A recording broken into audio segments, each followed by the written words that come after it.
ప్రతి ఒక్క middle class person కి ఇంటర్నేషనల్ ట్రిప్ అనేది జస్ట్ వెకేషన్ మాత్రమే కాదు, అది ఒక డ్రీమ్, అది ఒక పెద్ద అచీవ్మెంట్. పాస్పోర్ట్ లో ఫస్ట్ టైం పడితే లైఫ్ లో ఏదో అచీవ్ అయినట్టు ఫీలింగ్. కానీ ప్రాబ్లం ఏంటంటే ప్రాపర్ గైడెన్స్ లేక అండ్ కరెక్ట్ ఇన్ఫర్మేషన్ లేక చాలా మంది thousands of money just agent కి పే చేసి వీసా కోసమే చాలా మనీ వేస్ట్ చేస్తారు.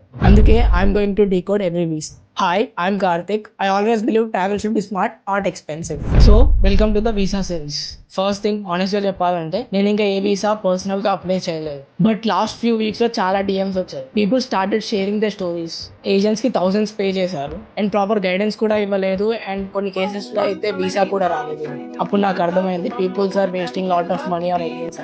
సో నేను ప్రాపర్ గా రీసెర్చ్ చేసి ఆల్రెడీ ఏజెంట్స్ లేకుండా వీసాస్ తీసుకున్న వాళ్ళతో మాట్లాడి సింపుల్ గా ఎక్స్ప్లెయిన్ చేయడానికి ఈ సిరీస్ స్టార్ట్ చేసి. అండ్ ఇంట్రెస్టింగ్ థింగ్ ఏంటంటే ఇండియన్స్ కి కొన్ని కంట్రీస్ కి అసలు వీసా కూడా అవసరం లేదు. ఆ వీసా ఫ్రీ కంట్రీస్ లిస్ట్ లో నేపాల్, థాయిలాండ్, మారిషియస్ ఇంకా చాలా వీసా ఫ్రీ కంట్రీస్ ఉన్నాయి. కంప్లీట్ లిస్ట్ కావాలంటే వీసాని కామెంట్ చేయండి, ఎంటైర్ లిస్ట్ సెండ్ చేస్తాను. And next A country visa కావాలో కామెంట్ సెక్షన్ లో చెప్పండి. నెక్స్ట్ అప్కమింగ్ వీడియోస్ లో చేయడానికి ట్రై చేస్తాను.